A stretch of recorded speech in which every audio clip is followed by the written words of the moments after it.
everyone, welcome to our second videocast of Haystack Nation. And today we're here with a couple of special people. We got Anna Marie Herrera and Rudy Herrera. Say hi, guys. Hey. Hey, all right. So it's going to be a very special videocast. We're going to hear from Rudy a very special story about something that has happened to him. And so I think it's a great testimony. It's just a great story. And just a good reminder of how much God takes care of us. And I'm going to let Rudy talk about that in a little bit. But we are on site. This time we're on site. Last time we were at Palo Duro Canyon, right? Correct. And so this time we're on site in the beautiful land of Oklahoma. What do you guys think of Oklahoma so far? Has it met all your expectations? Well, I have to be honest. It has never been on my bucket list. Ouch. I'm sorry, those of you that live here in Oklahoma. I am from Cape Town, which that's a bucket list. Is that Cape Town, Texas? Cape Town, South Africa. Oh. Which is yes, we'll talk about that in another episode. But I must say, I've been blown away by the beauty of creation, the lakes, the trees. I've just been in awe this morning at the beauty of Oklahoma. Yeah, it's awesome. I mean, we're here at Broken Bow, Oklahoma. So for anyone that's never been here before, it is a beautiful place. We're surrounded by tall pines, and we've got this beautiful cabin that we rented out for the weekend, and it's been very fun. And I mean, it's great when you can come out with friends and with all our kids. That's been fun for sure. So yeah, Broken Bow, Oklahoma. Anything that has interested you about the sites here at Broken Bow or the surrounding area? Because we've seen some pretty interesting things. Yeah, no, I think the lake is beautiful. Yeah, the lake is nice. Yeah, it's not quite mountains, but the hill country, kind of the pines. I just love the wilderness, man. Yeah. It's like Piney Hills. Yeah. Yeah. Exactly. It's not quite the Rockies, but it's much closer than driving 15 hours away. So it's a nice respite. Yeah, it's beautiful. So, so Oklahoma's this area apparently is kind of known for Bigfoot sightings because there's Sasquatch all over the place. That's strange. I did not know that. And so that's an interesting little, fact about this area. What else have we seen here? Another interesting fact is that when you look it up from where we're coming from the DFW area, it says it's 3 hours away, but it took us 5 hours to get here. So someone please explain that to me. How is it that it takes us 5 hours to get to a 3-hour destination? Dwayne was leading the caravan. Yeah, the caravan. That makes sense. We were caravanning. That was the first mixed blessing. We had lots of little people, and then some grown adults with limited bladders. So we made several frequent stops. I'm guilty. I wasn't going to mention any names. Yeah, well, I just outed myself on that one. But did you also know that Oklahoma, this area of Oklahoma is actually the most popular resort area, Broken Bow. You can tell. Traffic is like crazy. So, so this has been a really fun, great weekend, and I'm glad that we all got to be here together. Glad that you guys came because you didn't come on the last trip because you guys are out of town. So it's nice to have you guys hanging out with the Haystack Nation and, of course, just as friends. So that's fun. So today we got to do some various activities, and just want to give you guys a chance to talk about how this day went today and what you liked about today. It is Sabbath, by the way. We're here on the weekend, and so today is Sabbath. So we've been able to kind of do a lot of things together on the Sabbath day. But just your favorite thing so far today. What's it been? It's hard for me to pick a highlight because honestly, from the time we had breakfast, was a high for me. Hearing the kids chuckle over who knows what, running around out in nature. That started off the day on a high note. For me, if I had to pick one highlight, it would be watching the kids too. Yeah, that was cool. It was pretty rough. Hiking the mountain? Yeah, well, I don't know. Yeah. No, I love the breaking a sweat. Seeing nature, watching and hearing the river, and it was just beautiful, man. Yeah. I love that. The- Get some exercise in, man. That was good. Yeah, tell me about it. Yeah. So, Evanette kind of was like, hey, let's go do a little hike after lunch. And we're like, yeah, sounds good. 0.9 miles? Yeah, that's great. One way, a couple of miles, no big deal. Next thing we know, we're like climbing this really steep bridge. And it's like, my little girl just can't make it. And so she's on my shoulders. And it was so humid out here also. The humidity is like so high. So I'm just drenched in sweat and smelling pretty bad afterwards. Like the swamp. Like the swamp, like Elijah said, the swamp. I like the swamp thing. Yeah. Afterwards. But the river was very beautiful when we got to gorgeous, the, yeah. to the other side. Worth it. Yeah, totally worth the hike. So it's been a beautiful day. We've had a lot of fun. The kids have had a great time. They wore me out. I mean, I came in, I got back to the cabin, took a bath, and then I napped out for, I don't know how long it was, but apparently it was a while. So we've had a lot of good Ask your wife, times. she'll know. Huh? Ask your wife, she'll know. Yeah, she was looking for me, like, where is he? Is he still in the shower? No, I was napping. All right, so we're going to get to talk, Rudy, a little bit with you about a story that happened, something that happened to you not too long, a few months ago, I guess, right at this point. September. So you were telling us this last night, a few of us last night, about the story, and it was just an unbelievable story. So we had to just take some time to talk to you today about that. And of course, Anna Marie, was obviously part of that story. Yeah. Before we get there, though, I do want to share a verse because I think this verse came to mind, and I want to get your thoughts on this verse, both of you guys. But this is found in Psalms 91:11, and it's a very short verse. It says, "For he shall give his angels charge over thee to keep thee in all thy ways." Thoughts on that verse? I mean, we're going to talk about Rudy and what happened to you, but just in general, what do you take away from that verse? This is a pop quiz question. Honestly, I think so often we read verses in the Bible or stories, and sometimes they seem dated or irrelevant to what we're currently going through. However, I think we're about to find out about God actively sending angels to protect us. Yeah. I think a lot of the time we're unaware because we take his protection for granted. And I think after hearing Rudy's story, we'll be reminded that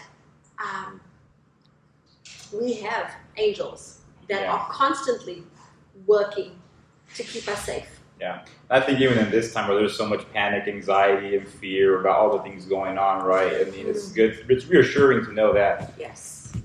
God is taking care of us with his angels, and they are around us and protecting us from all kinds of things seen and unseen, right? So, Rudy, we're going to talk to you now about your story. When did this story happen? When did it take place? So it was we were celebrating our anniversary in September, and we wanted to do something fun. So we decided to head out to Park City, and beautiful place. This is Utah, right? Yeah, Utah. Yes. Yeah. So we flew out there and got there. I don't know. It was maybe, I don't even remember. It was like a Thursday, and the next morning we woke up early. And we stayed at a condo by a lake, and town was probably 10-minute drive into town. And on the way in, one of the drivers, the concierge, was like, "Hey, we're just asking recommendations on certain restaurants and what have you." And so he recommended a restaurant for lunch. So we made it an effort to head to that place. And so they had this famous, I think it was a bison burger or some sort of burger. And I remember that day, I had this crazy allergy. It's called, it's an allergy to gluten, but it only happens when I exercise. So it's called exercise-induced cholinergic urticaria. You say that 3 times? Yeah, I know, right? It's a little crazy, but it's the weirdest thing because I grew up eating wheat, and it's a kind of a staple part of my diet. But my late 20s started developing this weird allergy. So if I ate wheat and exercised, if it was a benign, something super benign like taking the trash out and really was exerting myself, I could break out So into this is hives. triggered by physical activity, by some Physical kind of activity, so exercise? ingesting wheat and then, Yeah, and then exercising. Wow. So that day we had lunch. We had lunch at this really cool restaurant, and I wanted this burger, but I was thinking, maybe I'll just get a wrap, like a lettuce wrap. I said, you know what, we're in Utah. We're on vacation. Let me get a gluten-free bun. So I remember telling the waitress, we requested a gluten-free bun, and my wife's like, it's got to be gluten-free. I remember you telling the I waitress. said he will have an anaphylactic reaction if he has wheat. I was that clear. I mean, that's clear as mud right there. So, and then when she brought it, I think you asked her, it's gluten-free, right? When it came to the table, it looked amazing. I've never seen a gluten-free bun look this good. And I remember Rudy saying, this is gluten-free, right? And she pulled out a little pad and she said, yes, it says gluten-free right here. So that looks pretty good to be gluten-free. And so I remember him hesitating, and then he dug in based on the fact that she assured us that it was gluten-free. Okay. So needless to say, I ate the burger, and it was the best burger. And I thought, well, we're in Park City, some fancy place, this awesome gluten-free bun, homemade, but it was really good. So now, mind you that this doesn't happen unless I exercise, right? Like I can eat ingest, wheat or gluten and not an issue. But if I have, so that this was about lunchtime, we walked around town and then we decided to head back to the hotel. And it was probably 5 or 6. And Anna Maria's like, well, I'm going to take a nap. I'm going to go for a run. And we'll make it back in time for dinner. So I got ready, and I remember that day because it was a gorgeous day. We were by a lake, and I took off, and about a mile into it, there was kind of not really a fork in the road, but I could see a trailhead into the mountain area. And normally I would have been like, I'm going there, but instead, because of the time constraint, we needed to get back to dinner. We had reservations. Like, okay, I'm just going to do a loop around the lake. And I remember that day heading back. And usually, if I have a reaction, it's about 20 minutes into the run. So I'm probably a little over 2.5 miles into it, the run, and I'm on the other side of the lake. And anytime I get a reaction, if it's around the scalp, the base of my cervical area, I know it's DEFCON 5. It's like it's going to happen in the next 5 minutes. It's going to be happening bad. So I was on the other side of the lake, but I needed to get back to the condo, so I needed to walk. So I stopped, tried not to panic, and it just started spreading around the base of my neck into my torso, and these are hives. So it's like this super painful, just itching. But if you itch or scratch, it spreads quickly. So I was like, I need to get back to the hotel. Let me just get some Benadryl, stop, and before it gets really bad. So I'm walking back, and I remember seeing a lady, and she was on the same side of the street, and I was about to ask her for help, and I was just like, I got this. Typical guy, I've got this. I'm about half a mile away. I'm good. I can do this.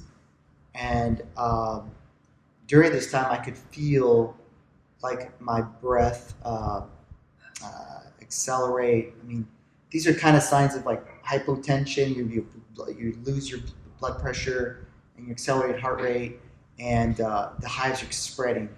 I'm starting to kind of just itch all over my legs. Anything that touches my skin. So it's becoming pretty overwhelming. I'm starting to panic, and I'm starting to pray to God. And I'm thinking about my 2 little boys and Anna Maria. It's like, oh God, just not today. And I remember, like, my vision, you see everything in color, and then it kind of turns gray. And I looked to the lake, and everything was super bright, like it was on fire. And I look, and then I kind of dropped to my knees, and I don't remember anything else. I could barely hear anything. It's like you're going to sleep. Wow. It's like you can't hear anything, right? And I'm on the ground, and I'm trying to cross the street. And this is a 2-lane street. It's busy place, but no one was there. And I'm on this paved road, where it's like a bike trail, and I'm on the ground. But literally, I'm about 100 feet from the condo. So I knew I could make it. I was just like, dear God, just let me make it. I'm laying on the ground, and I could barely hear anything, and I hear somebody, and he shakes me, and he says, do you need an EpiPen? And I just said yes, and I told him my room number, and it's crazy because he had two.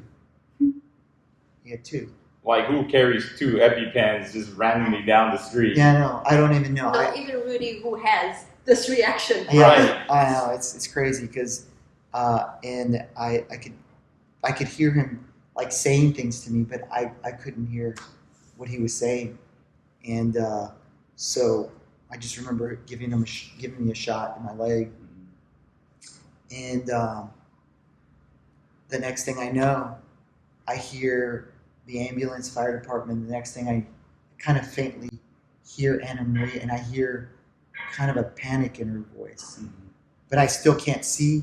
I can barely breathe. So your senses are still really... Yeah, it's like, it's the weirdest feeling, man. I don't know how to describe it, Yeah. but literally, I remember the last thing I remember is seeing like a very bright lake, like it was on fire, and then hearing this voice.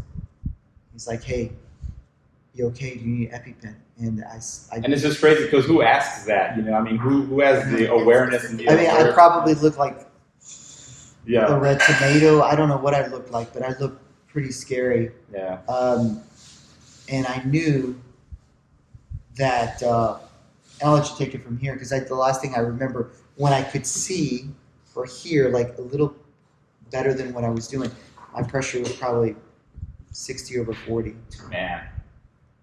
So it was pretty scary. Incredible. Yeah. It was definitely a miracle. And yeah.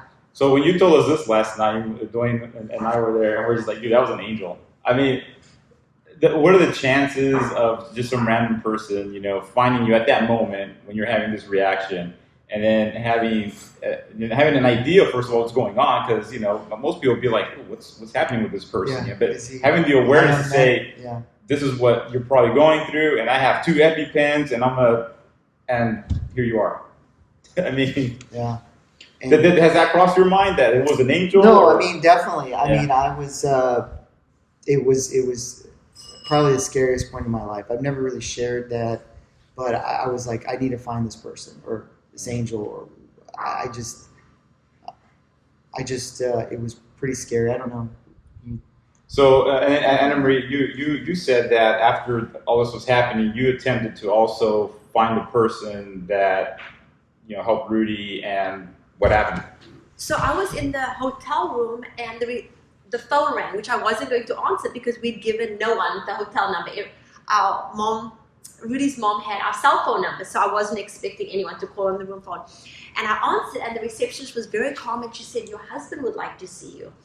And at first I thought, oh, maybe he's going to surprise me with flowers. And then I got this sick feeling in my stomach because that was highly unlikely. So I grab I'm barefoot, and I grab my tennis shoes and I run downstairs, and he's not in the lobby. Now I start panicking because I knew something was wrong. So I run outside, he's on the ground, and I've never seen him look so bad. And tears started falling. I said, you need to take him to the ER now. Ma'am, does he do drugs? He's never done drugs. He's having an anaphylactic reaction. Are you sure he hasn't done drugs? He hasn't done drugs. When I looked at, so I used to be a nurse. When I looked at the machine, it said 60/29, and I've never seen a number that low. He was still talking, which was not making sense, obviously, at the time, but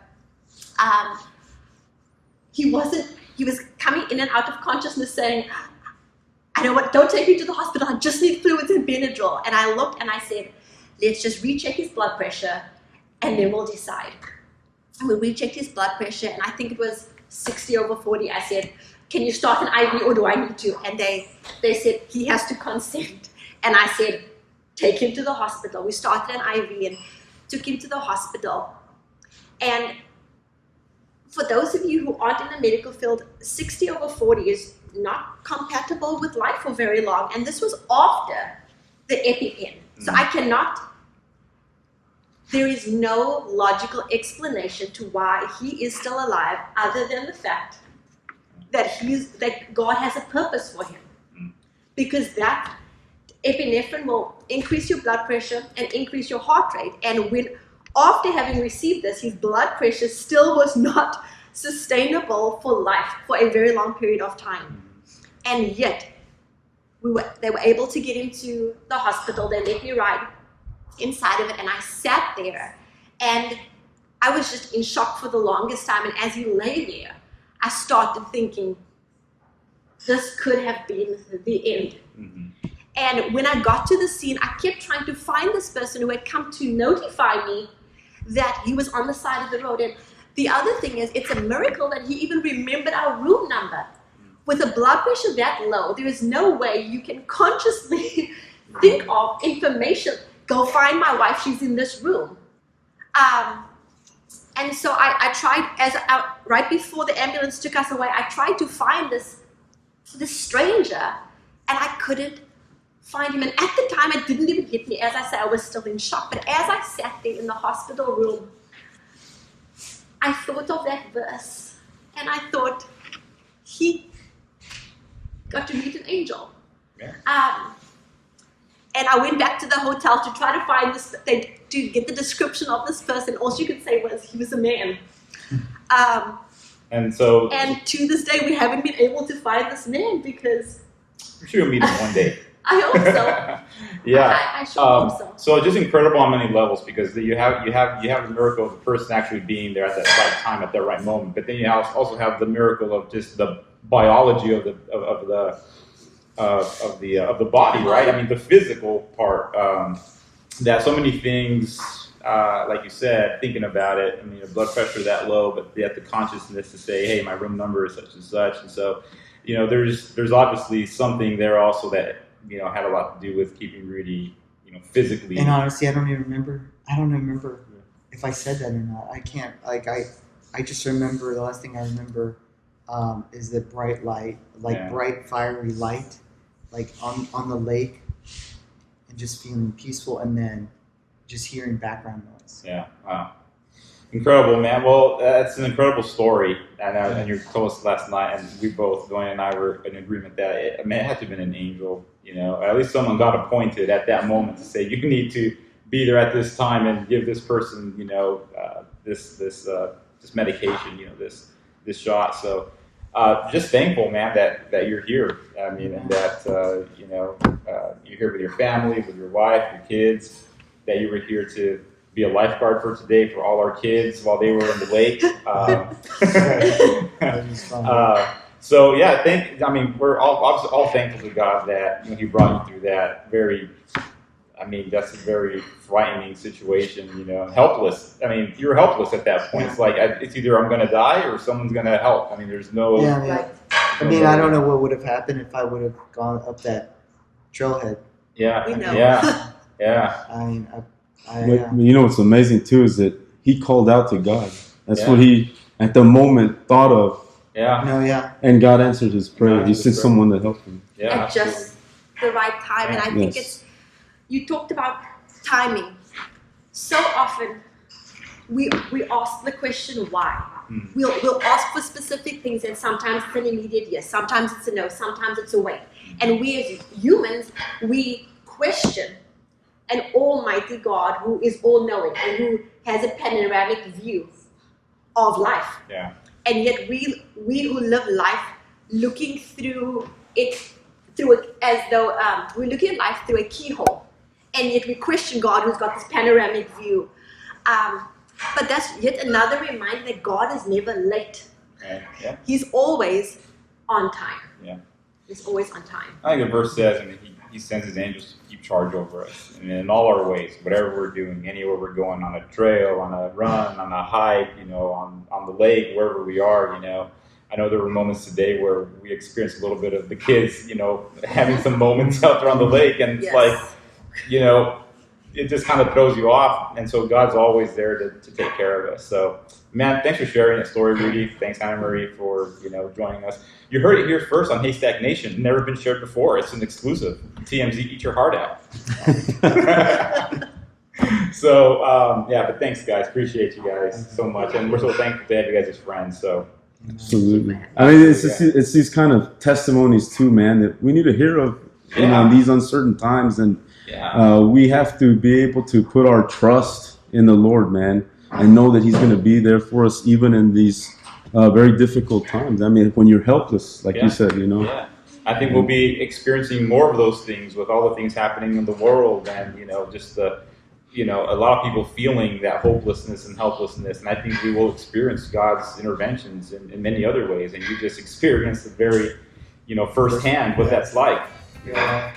So thanks, Anna Marie. Thanks, Rudy. Appreciate you guys. That's all for this video cast of Haystack Nation. Thanks everyone for watching, and you can comment on this video cast, share your thoughts with us, and if you have a story that you want to share, let us know. Reach out to us, and we'd be more than happy to put you on our on a video cast and mention your story for sure. And they are going to be joining us now on future trips as well. So you'll be seeing Rudy and Anna Marie on future video casts. Give them their bumper sticker. So their Haystack Nation bumper sticker. Oh, that's right. Sorry. Give everybody. All right, awesome. We'll see you guys. You're back here next time on Haystack Nation. Take care. God bless. Amen.